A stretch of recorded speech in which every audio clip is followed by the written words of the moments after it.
इस युद्ध में अमेरिका के राष्ट्रपति डोनाल्ड ट्रंप का सबसे बड़ा मकसद जो उन्होंने पूरी दुनिया को बताया वो था ईरान को परमाणु बम बनाने से रोकना। वो कहते थे कि अगर ईरान ने परमाणु बम बना लिया तो पूरी दुनिया के लिए बहुत बड़ा खतरा पैदा हो जाएगा और मैं तो ये दुनिया के लिए, दुनिया में शांति के लिए, दुनिया को बचाने के लिए ईरान पर हमला कर रहा हूं। लेकिन इस युद्ध के शुरू होने के बाद ये मकसद ही अब उल्टा पड़ गया है। अब दुनिया के तमाम बड़े बड़े देशों में इस बात पर बहस शुरू हो गई है कि क्या न्यूक्लियर हथियार ही सुरक्षित रहने की एकमात्र गारंटी है, और अगर उनके पास न्यूक्लियर हथियार नहीं हुए तो क्या उनका हाल भी ईरान के जैसा ही हो सकता है। ईरान की संसद में न्यूक्लियर नॉन प्रोलिफरेशन ट्रीटी यानी एनपीटी से बाहर निकलने का मुद्दा उठाया गया है। एनपीटी एक अंतर्राष्ट्रीय समझौता है जो ईरान को परमाणु हथियार बनाने से रोकता है, और जब तक ईरान इस एनपीटी यानी संधि का सदस्य है, इस संधि पर उसने हस्ताक्षर किए हुए हैं, तब तक वो परमाणु बम नहीं बना पाएगा। यानी अब ईरान पूरी दुनिया को यह संदेश देना चाहता है कि वो अपने परमाणु कार्यक्रम को खत्म करने के बजाय अब नए परमाणु हथियार बनाना चाहता है और वो एनपीटी से बाहर भी निकल सकता है।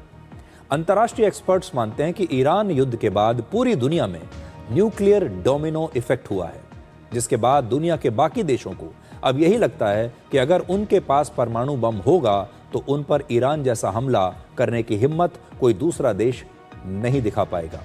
ईरान युद्ध ने दुनिया को और ज्यादा खतरनाक बना दिया है और अब हर देश न्यूक्लियर हथियार को ही अपना सबसे बड़ा सुरक्षा कवच मानने लगा है। यानी परमाणु हथियार एक सिक्योरिटी इंश्योरेंस की तरह बन गया है। इसलिए इस युद्ध के बाद दुनिया में परमाणु हथियारों की संख्या कम होने की बजाय और बढ़ेगी। इस समय पूरी दुनिया में 9 देशों के पास कुल मिलाकर लगभग 12,000 परमाणु हथियार हैं, सिर्फ 9 देशों के पास हैं। ईरान युद्ध ने इंटरनेशनल एटॉमिक एनर्जी एजेंसी यानी IAEA पर भी सवाल खड़े कर दिए। वर्ष 1957 में संयुक्त राष्ट्र के तहत इसकी स्थापना दुनिया में न्यूक्लियर हथियारों की रेस को रोकने के लिए की गई थी, लेकिन पिछले 70 वर्षों में IAEA दुनिया में न्यूक्लियर हथियारों का एक ऐसा चौकीदार बन चुका है जिसकी बात कोई नहीं मानता। वर्ष 1968 में एनपीटी की शुरुआत हुई। ये एक ऐसा अंतर्राष्ट्रीय समझौता था जिसका उद्देश्य दुनिया में परमाणु हथियारों की होड़ को रोकना था, लेकिन एनपीटी ने दुनिया को 2 हिस्सों में बांट दिया। इसमें एक तरफ वो देश थे जो 1 जनवरी 1967 से पहले अपने परमाणु परीक्षण कर चुके थे, परमाणु हथियार बना चुके थे। इनमें अमेरिका, सोवियत यूनियन यानी आज का रशिया, ब्रिटेन, फ्रांस और चीन जैसे देश थे जिन्होंने पहले ही 1967 से पहले ही ये सारा काम कर लिया था।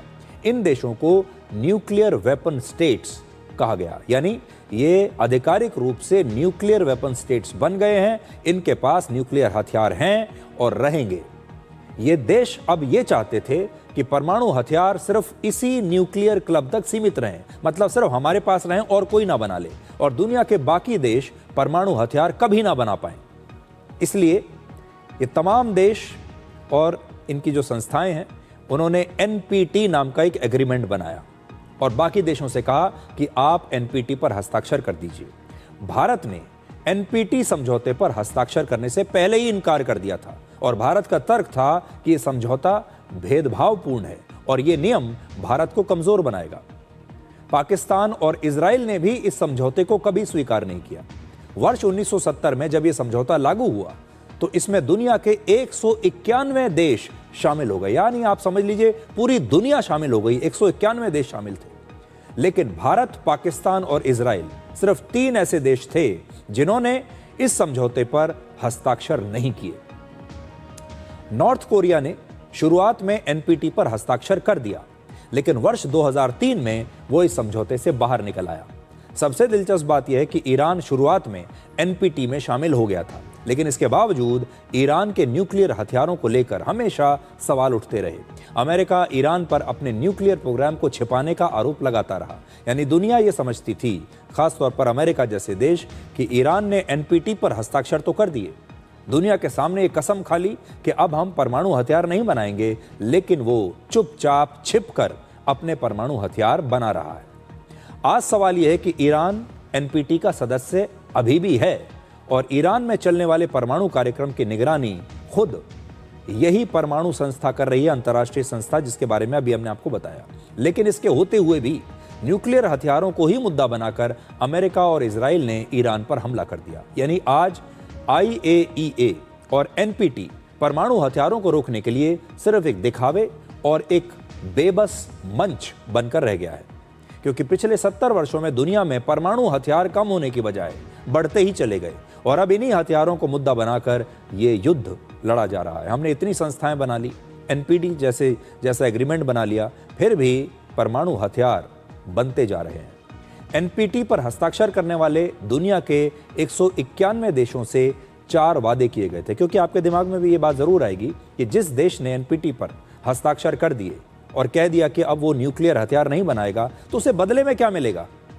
तो बदले में क्या मिलेगा ये देखिए। पहला, ये देश इंटरनेशनल एटॉमिक एनर्जी एजेंसी की मदद से न्यूक्लियर एनर्जी बनाने के लिए टेक्नोलॉजी हासिल कर सकते हैं, लेकिन सिर्फ शांतिपूर्ण चीजों के लिए, सिर्फ पीसफुल मकसद के लिए, शांति के मकसद से। यानी ये हथियार नहीं बना सकते, लेकिन इन्हें न्यूक्लियर टेक्नोलॉजी मिलेगी। दूसरा, विकसित देश न्यूक्लियर टेक्नोलॉजी और ट्रेनिंग सहित रिसर्च और डेवलपमेंट में इन देशों की मदद करेंगे, ताकि ये न्यूक्लियर टेक्नोलॉजी का इस्तेमाल करके अपने देश में जो विकास के दूसरे तरीके हैं, जैसे मान लीजिए एनर्जी के क्षेत्र में कुछ करना चाहते हैं, पावर प्लांट लगाना चाहते हैं, वो सब चीज़ें इन्हें मिलेंगी, वो टेक्नोलॉजी इन्हें मिलेगी। तीसरा, परमाणु हथियार वाले देशों ने नॉन न्यूक्लियर देशों के खिलाफ परमाणु हथियार इस्तेमाल नहीं करने का वादा किया कि अगर आपके पास परमाणु हथियार नहीं है तो हम कभी भी परमाणु हथियार आपके खिलाफ इस्तेमाल नहीं करेंगे। और चौथा, पूरी दुनिया में NPT पर हस्ताक्षर करने वाले देशों की छवि एक जिम्मेदार देश की बनेगी कि आप इस दुनिया में शांति स्थापित करने के लिए एक जिम्मेदारी निभा रहे हैं, आप एक अच्छे देश हैं। लेकिन ये सारी कोरी बातें थीं और ये सारी चीजें कभी भी लागू नहीं होंगी, ये सब जानते थे और लागू हुई भी नहीं। और आज बहुत सारे देशों को ये लगता है कि अगर उन्होंने न्यूक्लियर हथियार बना लिए तो उन पर हमला करने की हिम्मत कोई नहीं करेगा। ईरान को भी आज इस बात का एहसास हो रहा है कि अगर उसने अपने न्यूक्लियर प्रोग्राम की गति थोड़ी और बढ़ा दी होती और इस समय तक अपने न्यूक्लियर हथियार उसने बना लिए होते तो आज अमेरिका की हिम्मत नहीं होती कि वो उस पर हमला करे। वर्ष 2003 में NPT समझौते से बाहर निकलने के बाद नॉर्थ कोरिया ने दुनिया के दूसरे देशों को एक तरह से एक नया रास्ता दिखाने का काम किया। ईरान पर हमले के बाद नॉर्थ कोरिया के supreme leader Kim Jong Un ने अपनी संसद में कहा कि उनका परमाणु हथियार बनाने का फैसला बिल्कुल सही निकला और परमाणु हथियार ही किसी भी देश की सुरक्षा की सबसे बड़ी गारंटी है। और आज वो ये कह रहे हैं, नॉर्थ कोरिया के जो सुप्रीम लीडर हैं, कि देखिए हम NPT से बाहर निकल आए, हमने अपना परमाणु हथियार बना लिया, कितना सही फैसला हमारा रहा। नॉर्थ कोरिया ने पिछले हफ्ते ही एक सॉलिड फ्यूल रॉकेट इंजन का भी टेस्ट किया है और इस शक्तिशाली इंजन की मदद से नॉर्थ कोरिया की इंटरकॉन्टिनेंटल बैलिस्टिक मिसाइल्स ज्यादा न्यूक्लियर वॉरहेड्स के साथ बहुत लंबी दूरी तक हमला कर सकती हैं। इस इंजन की मदद से नॉर्थ कोरिया की मिसाइल किसी एयर डिफेंस सिस्टम को भी चकमा दे सकती है और ईरान युद्ध के दौरान ही किम जोंग उन इस तरह का टेस्ट करके पूरी दुनिया को 2 संदेश देना चाहते हैं। पहला, अब नॉर्थ कोरिया की मिसाइल अमेरिका तक पहुंच सकती है और दूसरा, उसका परमाणु कार्यक्रम लगातार जारी है क्योंकि वो IAEA की निगरानी और NPT की पाबंदी से बिल्कुल आज़ाद है।